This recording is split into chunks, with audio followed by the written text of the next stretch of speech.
So about half a year ago, I've created this YouTube video in which I was explaining how I like to structure and create my Dataverse plugins so they wouldn't create too much of an engineering overhead. And it seemed to resonate with quite a few developers. Therefore, I decided to go a step further and record another video in which I would discuss how I like to extend my plugins with the functionalities of custom actions. So in this video, I will try to cover one of the scenarios that I find myself implementing for a lot of my customers. And here is the breakdown. Every once in a while, I get this requirement from the customer to be able to copy or duplicate one or more rows in model-driven apps view. And normally they want to see this row created instantly without any delay. So it means that our asynchronous processing with Power Automate flow is not ideal in this scenario. That said, in such scenarios, I usually rely on client-side JavaScript functions from which I can then call my custom actions and do the processing in synchronous manner. So first of all, I will show how this functionality is implemented using bound actions, and then we will convert it into unbound actions to show you the differences between the two. And also along the way, I will show you the tools and the ways of working that I found the most convenient and efficient when working with client-side JavaScript and the plugins. So without further ado, let's jump into my Dataverse environment and let's see first of all how the functionality is working. So now you can see that I already opened my model-driven apps and I have contact entity opened, and within my contact I have another entity which is called contact events. Now if I would select one of these records, you will see that duplicate event button shows up. And if I would press this button, I will be then represented with notification message saying that it was successful procedure. And you can see that what happened in the background is that my contact event record was duplicated and another one appeared in my grid. So this is how it actually works. Now we can go into Model-Driven Apps editor and see how the button itself is configured. So here I am in my view command bar editor and I already selected my duplicate event button. And first of all, let's check visibility parameter. And in here you can see that I have a condition in which I am checking if at least one record is selected. And if so, only then we want to show our button. Otherwise, we want to hide it. Now on the right side, you can see that for the action, I chose to run JavaScript function instead of PowerFX. Our library is dis contact event JS. So this is the web resource that you will need to upload into your environment. Now near our library, we need to define the actual function that we will need to trigger whenever the button is clicked. So in this case, my function is called duplicate contact event. And last but not least, we need to pass the parameter to our function. And in this particular case, I chose to pass our selected item IDs array. So it's called selected control, selected item IDs. So this will pass the string array into our JavaScript function through which we can then loop and execute our further logic.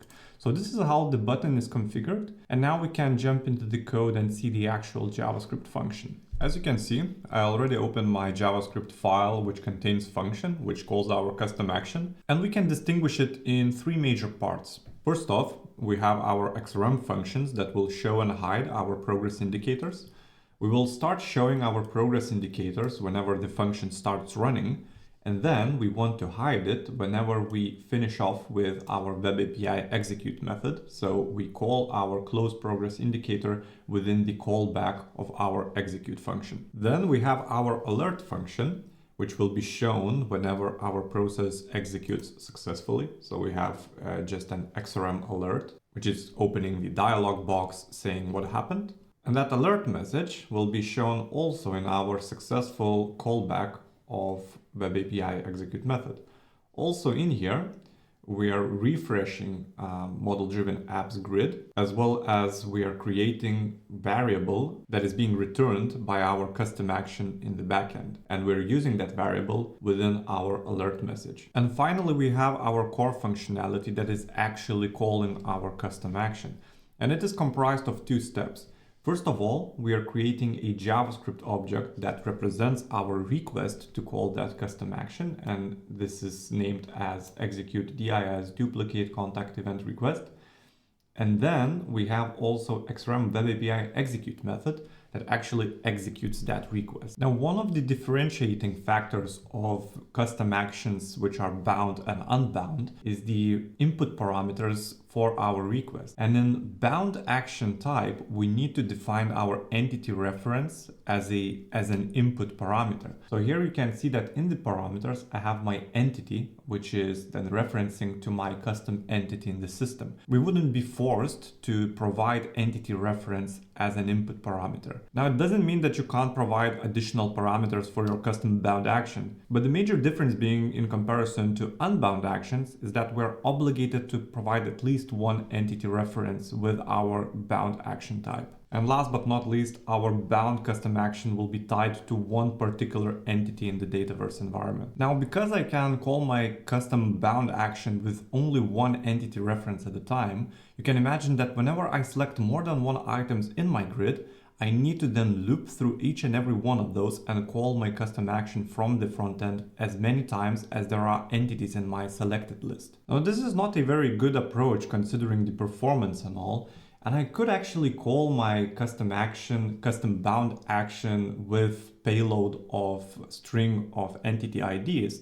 But then it kind of beats the purpose of not creating this whole thing in unbound action type in the first place. Finally, it might feel just a little bit overwhelming of creating these JavaScript files on your own. So later on, I will show you a really easy way on how to create all of these functions. So since now we have our function out of the way and we know how we are actually calling our custom bound action, we can go and check the logic of action itself. So as you can see, I already opened the plugin that represents our custom bound action, and before we delve into the logic, let's discuss the placement of that C# file within the whole project. Now, if you watched my last video about Dataverse plugins, you will know that I really like to structure my project in a way that each entity would be represented only with one assembly. And underneath that assembly, I would have my C# files, and those C# files would have plugins that would represent certain events for that entity. For instance, if I would have update event, I would have one C# file for that update event. Now, since bound actions are tied to only one particular entity, it just makes sense to put those C# files that consists the logic of bound action underneath the same assembly. So you might already notice that our custom bound action plugin execution is pretty much the same thing as it would be update or create message plugin execution. Only differences being is that instead of entity type of input parameters target, we are having entity reference, and also we are returning some output parameters. Other than that, it's actually the same steps and the same logic as it would be with update or create or any other message. So since we now got through the differences between just the normal plugin and our custom bound action, we can go through the logic quickly. Again, we start with getting our entity reference from input parameters. Then we're retrieving all other data from our Dataverse environment regarding that contact event because we will want to copy it. Then we're creating an empty new entity which represents contact event. And then we are just supplying certain attributes for our new contact event entity. So basically we're just copying attributes from our old contact event into our not yet created contact event entity. And then we're calling service create action to create that entity. And so for the last part, we're just assigning output parameters. In this case, it's success. It could be dynamic value, but in this case, it will be enough. And that's basically it for our plugin execution. Now, since we have our bound action out of the way, we can now discuss of recreating this whole functionality into unbound actions. And I will start where we left off by creating a plugin first. An unbound action might imply that you want to create a new assembly, which is not related to any entity, and place your unbound action there. But since my unbound action will still be related only to one entity, I will still place it underneath my DIS contact event assembly. Now, normally, if your unbound action would be used by many entities, you wouldn't want to really repeat yourself that often and then just create a new assembly, which could be called, for example, Web API, and place your unbound actions there. So I will start by creating a new C# file under my assembly, and I will call it as duplicate contact event unbound action handler. And in here, I will copy most of the logic from my bound action because these two functions or methods will be really similar. So let's just go into my bound action. I will just copy the whole execute method from here. We'll paste it in our unbound action. And here we will need to do some housekeeping as well. So we will change our class into public. We will say that we want to implement iPlugin interface. And now we can start actually reworking our logic to the unbound plugin type. So we will start by updating our input parameters. And now instead of entity reference, we will have a string, which we will split into array of strings. So in here, we have input parameter, which is called contact event IDs. This is the value that we will need to define in our unbound action when we will be defining it in Dataverse. And we will split each and every one of those values with comma. And now we have some errors popping up, but that's not a problem because we will address this issue straight away. Now we will have to loop through our contact events. And for that, I will create for each statement in which we will get all our array items and create GUID value for each and every one of those. And now we can copy everything outside of our for each statement except for our output statement because we want to execute that once our for each statement is finished running.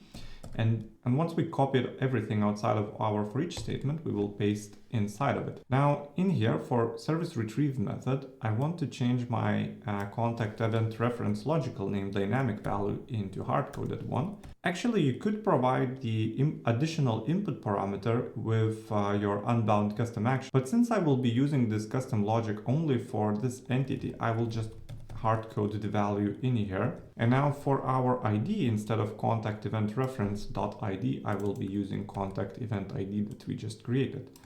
And that's it basically. That's all the changes that we want to have for our plugin. And now we can go ahead and register it. But before we do that, we will need to create our custom unbound action in Dataverse. So as you can already see, I'm in my Dataverse environment. I opened my solution file and I navigated into processes.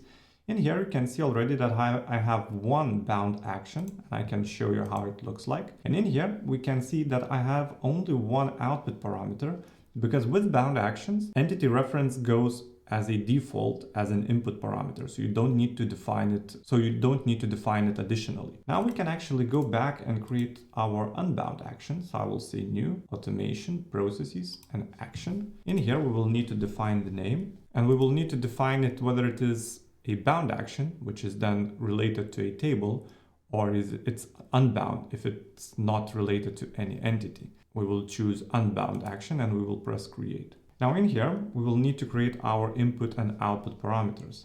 Now, unbound action could be called without any parameters, but since we will be running our logic against selected contact IDs, we will need to provide our input parameter, the one that we defined in our plugin.